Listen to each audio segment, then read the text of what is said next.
TNPSC தேர்வு எழுத தயாராகி கொண்டிருக்கும் அனைத்து சகோதர சகோதரிகளுக்கும் வணக்கம்.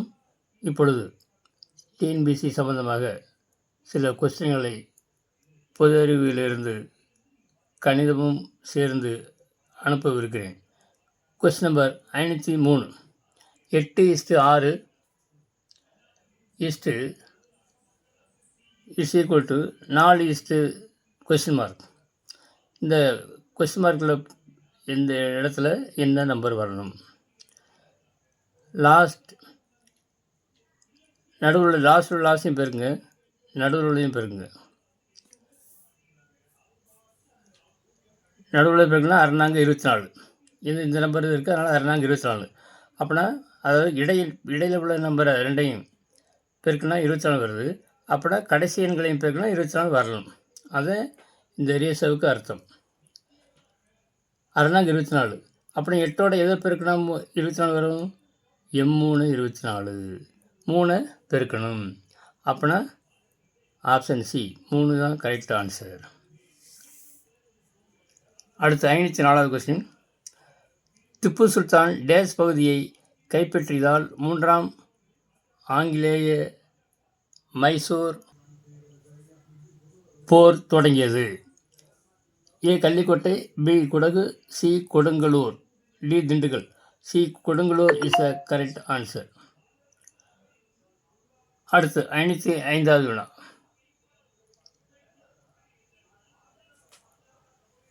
கணிதம் சம்பந்தமான கொஸ்டின். 505. ஓர் இயந்திரத்தின் விலை ரூபா 18,000.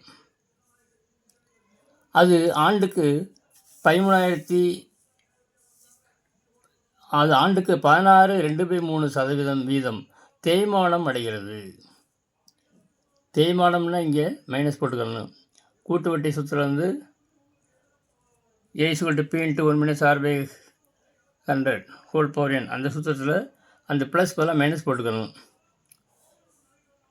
2 ஆண்டுகளுக்கு பிறகு அதன் மதிப்பு என்ன அப்படிங்கிறத கண்டுபிடிக்கணும். ஓகே,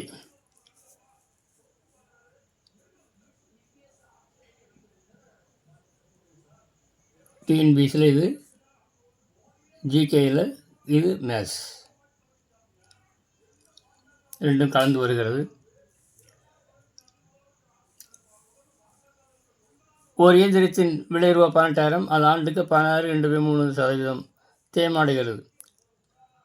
அதாவது சூத்திரம் வந்து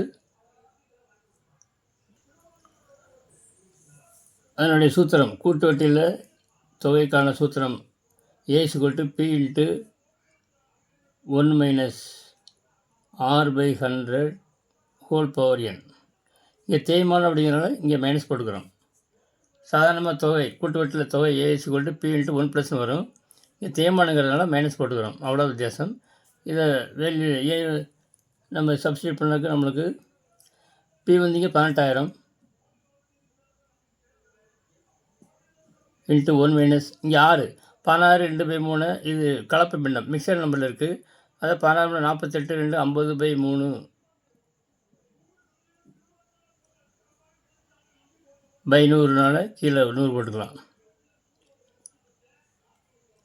6 வந்து 50/3, இந்த 100 கீழே வந்துடுது.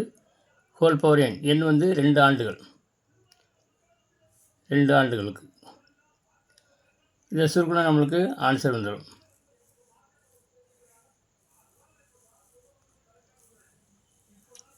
சுருக்குங்க. எப்படி சுருக்கிறது?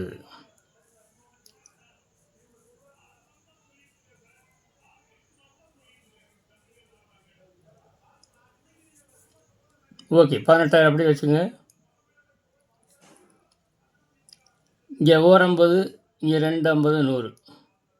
அப்போனா 1 - 1/2 6, 1/6 வந்துடுது. ஹோல் ஸ்கொயர்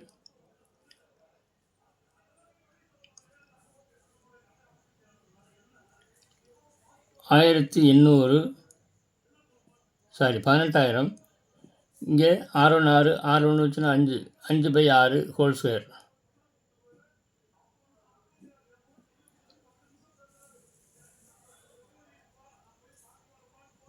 18,000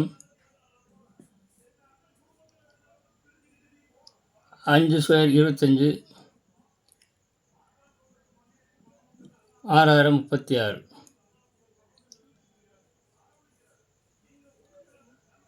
ஒரு 18 3 சேர் அடி போட்டுக்கலாம். இங்கே 2 18 36. இப்போ 1 2 2 10 2 0 அடி போட்டுக்கலாம். 500 25 பெருக்குங்க, அது ஆன்சர். 500 25 பெருக்கணும், அது ஆன்சர். அந்த எந்திரத்தின் மதிப்பு 25 125 2 சேர் சேர்த்துக்கலாம். அதாவது 12,500 ரூபாய். 12,500 ஆப்ஷன் எங்கே இருக்குன்னு பாருங்கள்.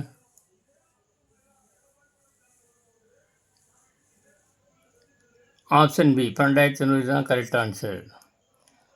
2 ஆண்டுகளுக்கு பிறகு ஒரு இயந்திரத்தினுடைய 18,000 அது ஆண்டுக்கு 16.3% வீதம் தேய்மானம் அடைகிறது. 2 ஆண்டுகளுக்கு பிறகு அது மதிப்பு 12,500. இதுதான் விடை.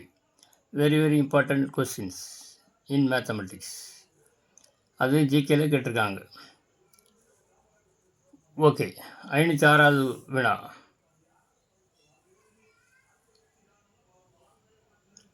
%10 ஆண்டு வட்டியில்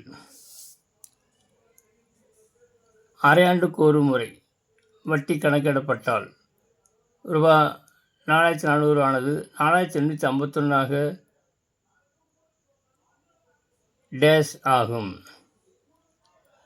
4,400லேருந்து 4,851 எவ்வளோ நாள் ஆகும் அப்படிங்கிறத வினா எண் கண்டுபிடிக்கணும். எண் is equal to what?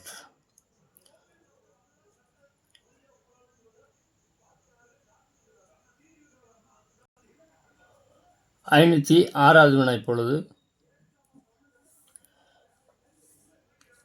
10% ஆண்டு வட்டியில் அரையாண்டுக்கு ஒரு முறை வட்டி கணக்கிடப்பட்டால் இப்போ 4,400லேருந்து 4,851 உயரும் அப்படின்னா 4,481லேருந்து 4,400 கழிங்க. 4,400 கழிச்சு என்ன வரும்? 1 5 4 451. அதுதான் வட்டின்னு வச்சுக்கோங்க. ஏன்னா அப்போ தான் எண் கண்டுபிடிக்க முடியும். I is equal to PNR/100. I is equal to PNR/100.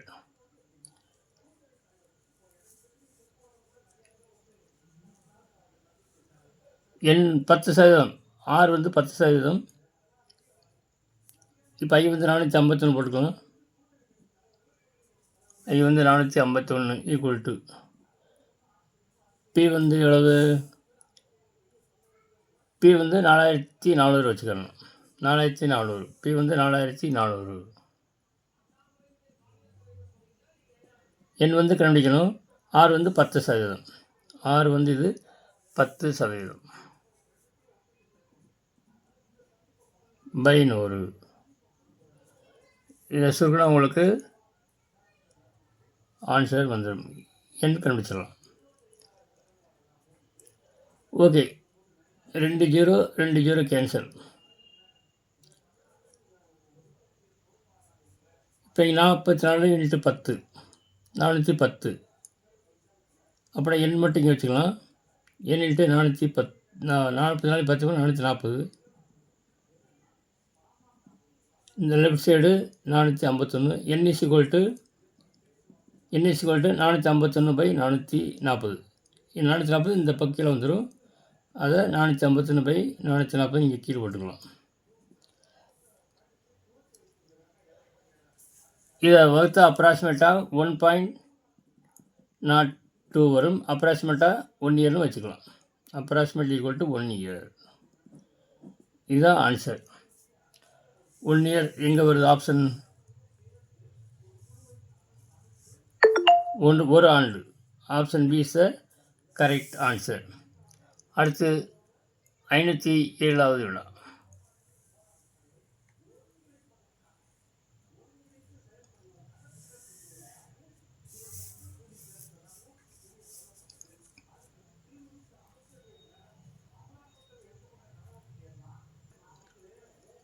507வது வினா 507. 2% ஆண்டு வட்டியில் 2 ஆண்டுகளுக்கு ஓர் அசலுக்கு கிடைத்த வட்டிக்கும் கூட்டு வட்டிக்கும் தனி வட்டிக்கும் இடையே உள்ள வித்தியாசம் ரூபாய் 1 எனில் அசலானது டேஸ் ஆகும். இந்த மாதிரி 2 வருஷம்னு கொடுத்தாவே உங்களுக்கு கூட்டு வட்டிக்கும் தனி வட்டிக்கும் உள்ள வித்தியாசம்கான சூத்திரம் வந்து P/R/100 ஹோல் ஸ்கொயர். அதோடைய வித்தியாசம் இங்கே என்னது 1ன்னு கொடுத்துருக்கான். ரூபாய் 1 வித்தியாசம். அப்போனா அசல் நம்ம கண்டுபிடிச்சிடலாம். N வந்து 2, R வந்து 2, P கண்டுபிடிச்சிடலாம்.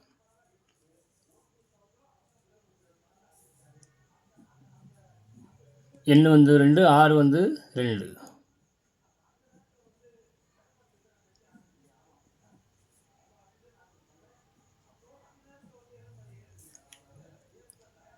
அங்கே சூத்திரத்துலேயே 2 வரும். ஏன்னா 2 ஆண்டுகளுக்கு அந்த வித்தியாசம்னாவே 2 ஆண்டுகளுக்கு தான்.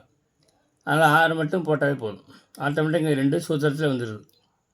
இதை மறந்துடாங்க. அடிக்கடி கேட்குறாங்க இந்த கொஸ்டின். நீங்களும் ரெஃபர் பண்ணி பார்த்துக்கலாம். இப்போ 1/2 52 100.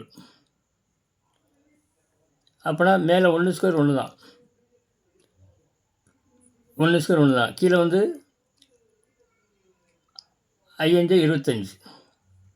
கீழே வந்து 50 ஸ்கொயர்னா அது 5 25 2 ஒரு 0 போட்டுக்க வேண்டியது. ஏன்னா 50 × 50 வரும், 2 சேர் வந்துடும்.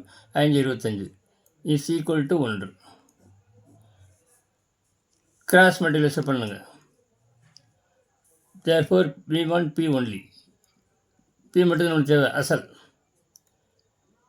குறுக்கு பெருக்கல் பண்ணாக்க 2500. 1 × 2500 2500 தான்.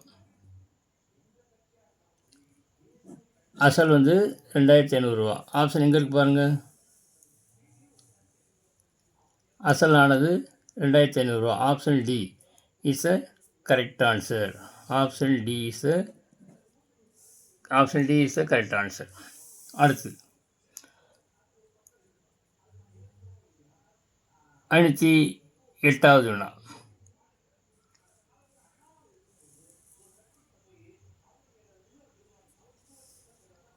ராமன் ஒவ்வொரு மாத தொடக்கத்திலும் ரூபாய் 1000 5 ஆண்டு அஞ்சலக தொடர் வைப்பு திட்டத்தில், அதாவது ரெக்கண்ட் ஆர்டி தொடர் வைப்பு திட்டம்னா ஆர்டியில் போகிறான்னு அர்த்தம்.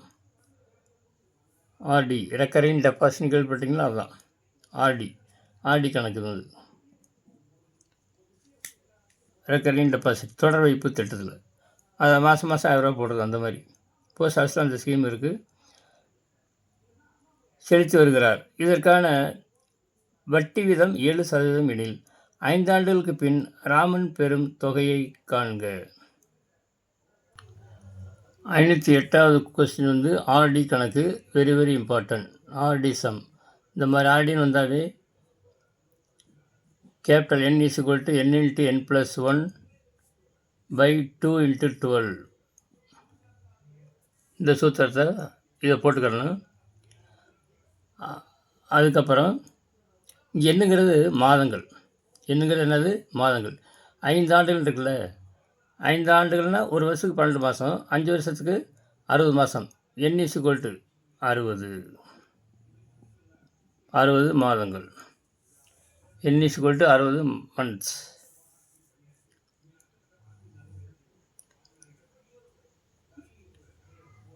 N = 60 மாதம், 60 months. ஓகே. இப்போ அர்ப்பண 60 × 61 N+1 61/2 × 12.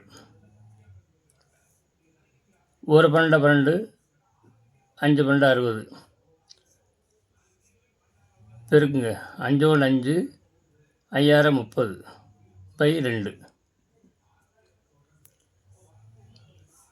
இதை எவ்வளோ 305 எவ்வளவு? அதாவது 1 2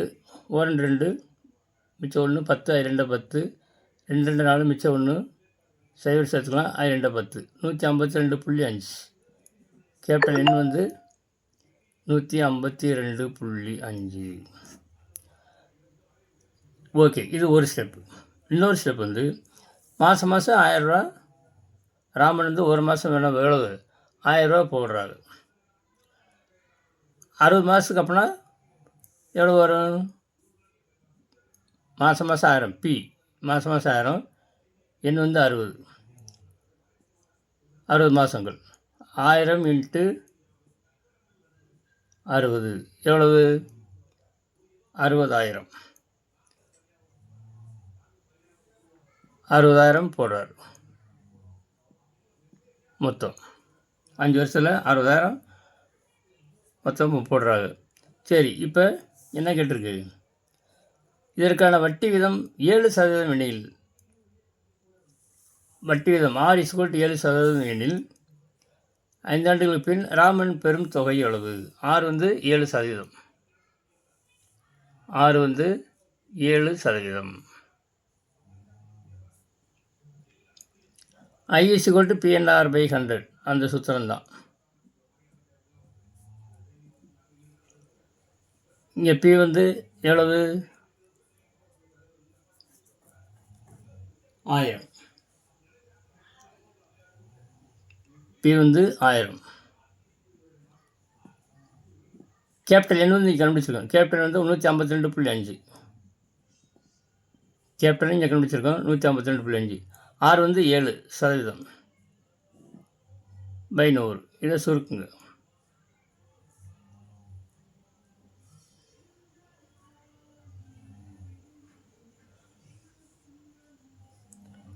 ரெண்டு ஜீரோ கேன்சல்.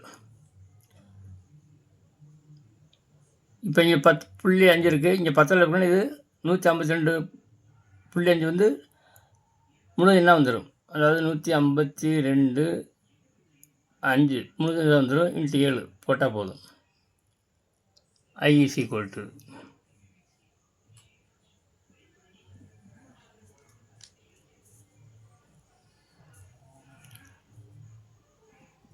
7 35 மிச்சம் 3, 7 14 17 மிச்சம் 1, 7 30 36 மிச்சம் 3, 7 10.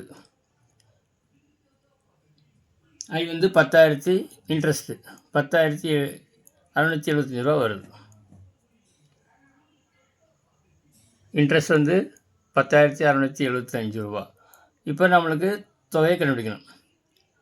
தொகையை கண்டுபிடிக்க சூத்திரம் என்னது? ரெக்கரண்ட் டெபாசிட்டில் தொகையை கண்டுபிடிக்க சூத்திரம் வந்து A=PN + PNR/100. இதுதான் தொகைக்கான சூத்திரம். இப்போ நம்ம PN கண்டுபிடிச்சாச்சு. PN எவ்வளவு? 60,000. PN வந்து இங்கே இருக்குது 60,000. I வந்து 10,675.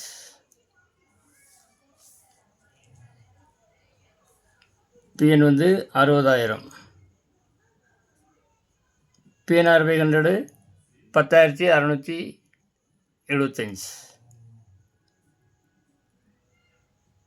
கீழே கூட போட்டுக்கலாம். கூட்டம் உங்களுக்கு கிடச்சிடும். 5 7 6 0 6 1 7. இதுதான் அவர் பெறும் தொகை 70,675. 70,675 அவர் தான். இதுதான் அவர் பெறும் தொகை. 70,675 ஆப்ஷன் எங்கே இருக்குன்னு பாருங்கள்.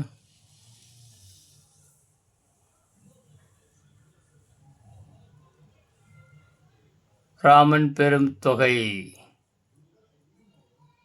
70,675 ஆப்ஷன் டியில் இருக்கு பாருங்க.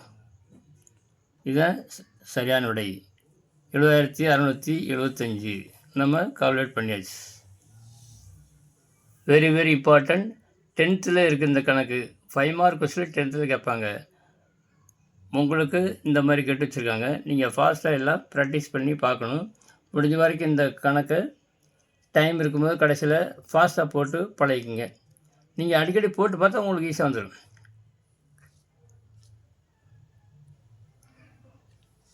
ஓகே,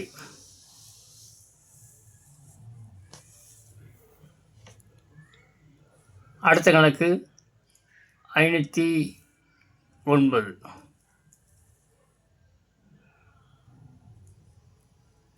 ஒரு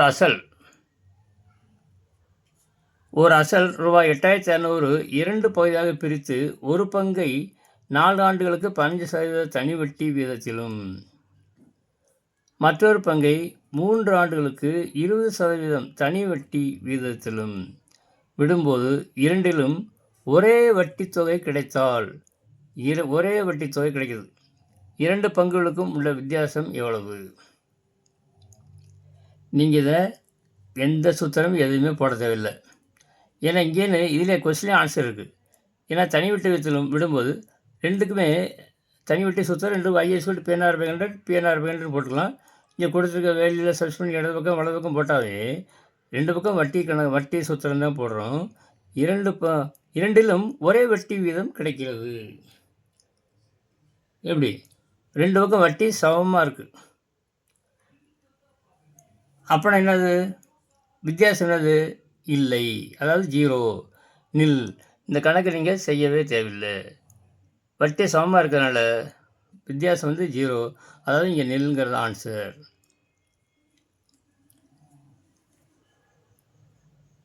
ஓகே நண்பர்களே, இதுவரை உங்களுக்கு 7 வினாக்களை அனுப்பியுள்ளேன். ஒரு ஜென்ரலாக இருக்குது, இன்னொன்று பொது அறிவு சம்மந்தமானது, மற்றதெல்லாம் கணக்கு சம்மந்தமான கொஸ்டின். அடுத்த வீடியோவை நாளைக்கு தொடர்ந்து பார்க்கலாம். இப்போ இதுவரை நீங்கள் பார்த்த வீடியோவை நன்றாக பார்த்து புரிந்து கொள்ளுங்கள். இந்த வீடியோ உங்களுக்கு பிடிச்சிருந்தால் லைக் பண்ணுங்கள், ஷேர் பண்ணுங்கள், சப்ஸ்கிரைப் பண்ணுங்கள். மீண்டும் அடுத்த வீடியோவில் சந்திக்கும் வரை உங்களிடமிருந்து விடைபெறுவது மேஜிக் ஸ்கொயர் டேபிள் கணபதி. என்னடா இவர் மேஜிக் ஸ்கொயர் டேபிள் கணபதி அப்படிங்கிறாரு, ஒன்றை கூட மேஜிக் ஸ்கொயர் டேபிள் போடலை அப்படின்னு நினைக்கிறீங்களா? நிறையா மேஜிக் ஸ்கொயர் டேபிள் போட்டிருக்கேன், நீங்கள் சர்ச் பண்ணி பார்த்தா தெரியும். அடுத்து ஒரு நாளைக்கு அடுத்த வீடியோ, அதாவது மேஜிக் ஸ்கொயர் டேபிள் 3 இருந்து மேஜிக் ஸ்கொயர் டேபிள் 3 இருந்து 17 வரைக்கும், 17 பெருக்கல் 17 அது வரைக்கும் 3 3 9 கட்டம். இது 17னா 17 பார்த்துங்க. அத்தனை கட்டம் வரைக்கும் நான் மேஜிக் ஸ்கொயர் டேபிள் போட்டிருக்கேன். அடுத்து வரும் நாட்கள் உங்களுக்கு மேஜிக் ஸ்கொயர் டேபிளும் இடையிடையே அனுப்பவிருக்கிறேன். ரொம்ப இன்ட்ரெஸ்டிங்காக இருக்கும். ஏன்னா அதே மேஜிக் மாதிரி தான் இருக்குது. ஓகே, உங்களை நான் உங்கள் நேரத்தை வீணடிக்க விரும்பவில்லை.